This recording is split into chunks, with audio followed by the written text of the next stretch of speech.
Step into the world of power, loyalty, and luck. I'm gonna make him an offer he can't refuse. With family, cannolis, and spins mean everything. Now, you wanna get mixed up in the family business. Introducing The Godfather at ChumbaCasino.com. Test your luck in the shadowy world of The Godfather slot. Someday, I will call upon you to do a service for me. Play The Godfather now at ChumbaCasino.com. Welcome to the family. No purchase necessary. VGW Group. Void where prohibited by law. 21 plus. Terms and conditions apply. Okay, so welcome to the deep dive.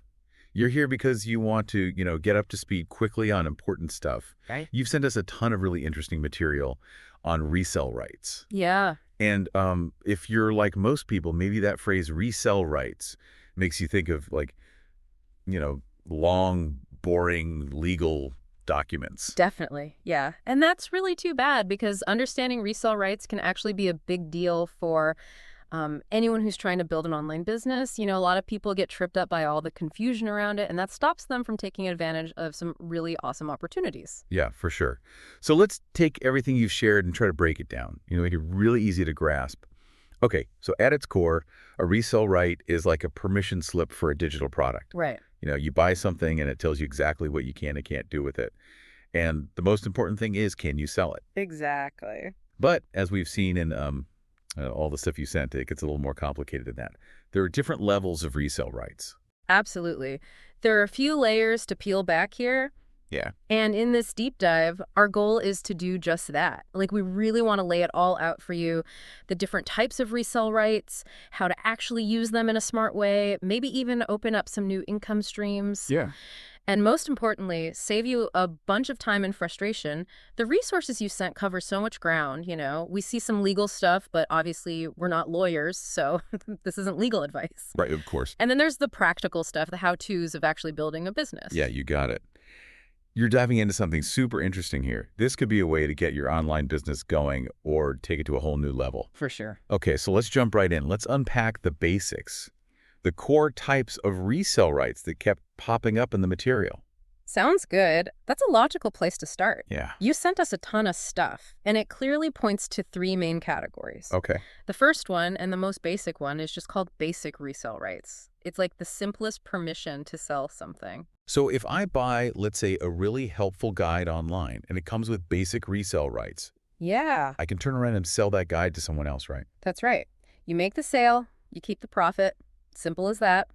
But, and this is a big but, the person who buys it from you can't sell it to anyone else. Right. The resale permission, it stops there. It's like a one-time thing. Okay, so it's kind of like a single-use ticket. Right. You can use it once, and that's it. You can't, make copies Yeah. and start handing them out. Yeah. And I noticed that in the stuff you sent, this option is usually the cheapest, maybe even free sometimes. Absolutely. It's definitely the easiest way to get started. But there's a catch, and your sources mention this too. Sometimes the original creator might tell you what price you have to sell it at. Oh, okay. So while it's easy to get started, you might not make a ton of money from each sale.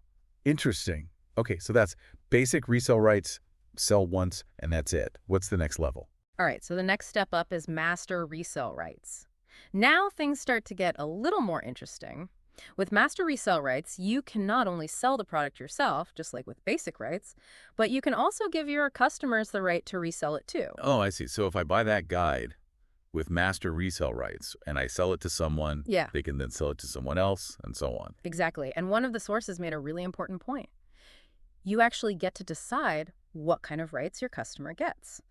You could have master resale rights, but you might only give your customers basic resale rights. Right. It gives you more control over how the product is shared and sold. Yeah, that makes sense. You could make different levels of access. Exactly. And I think it was mentioned that master resale rights are usually more expensive than basic resale rights. Yeah, that's the trade-off. You pay more upfront, but you get more flexibility, and potentially the product can reach way more people. Okay, so we've got basic sell once, end of story. Yeah. And master, you can sell it, and your customer can sell it too. Now, what about private label rights? PLR. Ah, yes. PLR. This sounds like the most powerful option, right? It really is. It gives you the most flexibility and control. You're basically taking ownership of the product in a much bigger way. The big difference with PLR is that you can change the product however you want. Wow, really? Like what kind of changes? The sources had some pretty wild examples. Oh, yeah. You can go in and rewrite the content, update it, add your own stuff, even remove parts you don't like. You can change the title, the cover, the graphics, make it your own, basically. Yeah. And then you can sell it, give it away for free, or even sell basic or master resell rights to your version. You could even use parts of it on your website or in a book you're writing. So it's like, you buy a cake mix, Right. but you can add your own frosting, sprinkles, whatever you want, and call it your own recipe. That's a great way to put it. And another thing, PLR isn't just for written stuff like articles and ebooks. It can be for all sorts of digital products, software, templates, graphics, music, even video courses. Oh, wow. Yeah. Your sources mentioned that a lot of PLR products come with the source file. So like if it's an ebook, you get the actual Word document instead of just a PDF. Okay, yeah. And that's really important because it makes changing and rebranding it so much easier. You're not just stuck with a finished product. You have the power to really customize it. So this is starting to make sense. But how do these different resale rights actually work in the real world? Like, how can someone actually use them to make money? Well, one of the biggest benefits, and your sources highlighted this, is that resale rights can help you start an online business or grow your existing one much faster. Okay. You don't have to spend months creating products from scratch.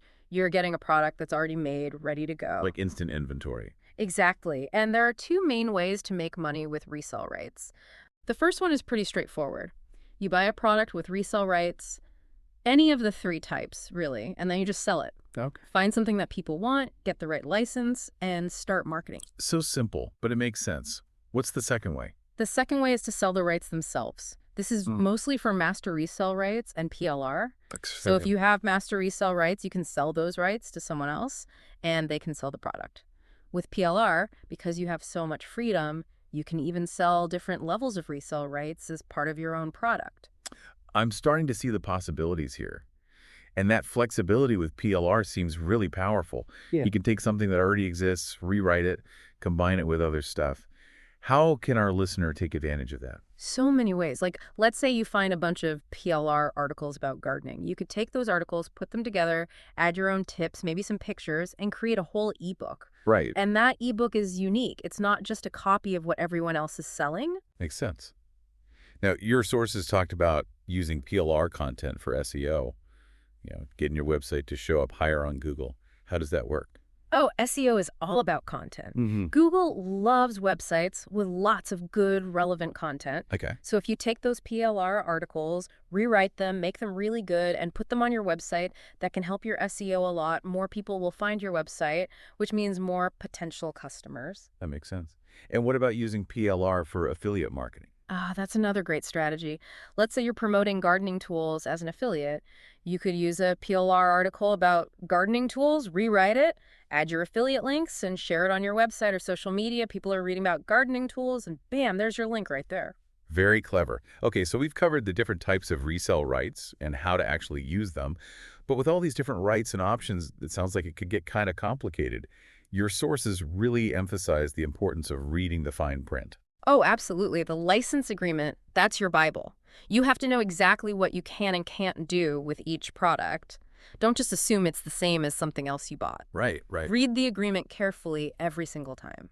And your sources also talked about keeping good records. Why is that so important? Yeah.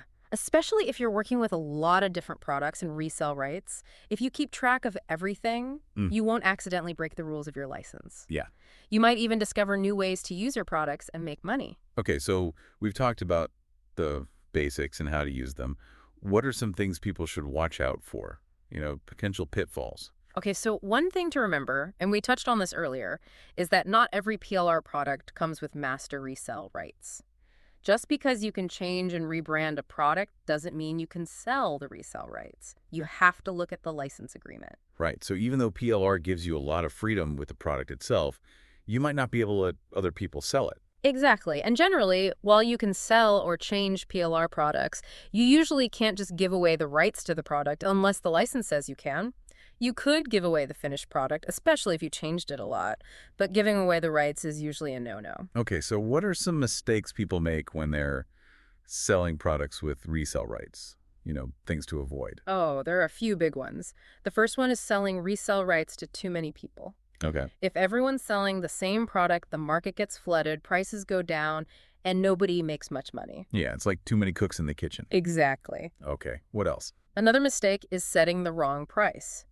If the price is too low, you might attract buyers who aren't serious and they won't do anything with the product. But if it's too high, serious buyers might not even look at it. It's about finding that sweet spot. Makes sense. Your sources also talked about the importance of being clear about the license terms. Oh, yeah, that's crucial. Your customers need to know exactly what they can and can't do. A good license agreement, like a simple PDF document, protects you and your customers. Everyone knows the rules. Yeah, those are prices. Exactly. And of course, you have to honor the terms of your own license agreement. Of course. If you promise certain rights or permissions, you have to follow through. If you don't, you'll lose your customers' trust, and that's bad for business. Yeah, trust is everything. There was another interesting point about selling resale rights at the wrong time. Like when a product is super popular, what was that about? Okay, so let's say you have a really great product and it's selling like hotcakes. You might make more money if you just sell the product directly instead of selling the resale rights. Okay, so you're saying sometimes it's better to keep all the profits for yourself. Sometimes, yeah, but it really depends on your goals. If you're more interested in creating products and letting other people handle the selling, then selling resale rights can still be a good option. Okay, that makes sense. Let's talk about ebooks specifically. Your sources compared buying private label ebook resale rights with writing your own ebook from scratch. What were the main takeaways? Writing a really good ebook takes a lot of work. You need time, writing skills, and you have to know what you're talking about. It could take months to create a really good ebook. Whereas with PLR ebooks, you're getting a finished product, right? Exactly. You can skip all that writing and go straight to marketing and selling. You save a ton of time. But of course, PLR ebooks cost money. Is that a problem? Think of it as an investment. Good PLR ebooks are well-written and well-researched. They're easier to customize, market, and sell, so you're paying for a head start. So it's a trade-off. Spend time writing your own ebook or spend money on a PLR ebook. But either way, marketing is key. Absolutely. You have to market your ebook whether you wrote it yourself or bought the rights to it. Okay, so let's talk about niches. Your sources talked about finding the right niche for PLR products. What's that all about? You have to find a niche that you're actually interested in. If you're passionate about it, you'll be more motivated to work on it. Once you find your niche, you can start looking for PLR products that fit that niche. Makes sense. I love gardening, so maybe I could find PLR ebooks about gardening. Exactly. And you could use PLR articles to write blog posts about gardening or PLR graphics to make your website look nice. That's a good idea. Your sources even mentioned some websites where you can find PLR content. Yeah, there are a bunch of online marketplaces for PLR products. You can find pretty much anything. It's worth checking them out to see what's available in your niche. Okay, so finally, let's talk about membership sites for PLR. What's the deal with those? PLR membership sites are like a subscription service for digital products. They give you new content every month, templates, articles, graphics, all sorts of stuff. Like a content buffet? Kind of, yeah. The good thing is you always have new content to work with. The downside is you might get some stuff you don't need right away. Okay, and how much do these memberships cost? It depends. Some are more expensive than others. But if you use a lot of content and you like the convenience, a membership could be a good deal. Awesome. This has been super helpful. So to recap, we've talked about the 3 types of resale rights: basic, master, and private label. Yep. Each one gives you different options, so it's important to know the difference. Definitely. And resale rights, especially PLR, could be a great way to get an online business going or grow your existing business. You don't have to create everything yourself. That's right. But remember, always read the license agreement carefully. Always. That's rule number 1. So, with all these options out there, what kind of business could you start with resale rights? What niche are you interested in? Maybe it's time to take another look at the stuff you sent and start thinking about the possibilities. Thanks for joining us on The Deep Dive. Thanks for having me. It is Ryan Seacrest here. There was a recent social media trend which consisted of flying on a plane with no music, no movies, no entertainment. But a better trend would be going to ChumbaCasino.com. It's like having a mini social casino in your pocket. Chumba Casino has over 100 online casino-style games, all absolutely free. It's the most fun you can have online and on a plane. So grab your free welcome bonus now at ChumbaCasino.com. Sponsored by Chumba Casino. No purchase necessary. VGW Group. conditions apply.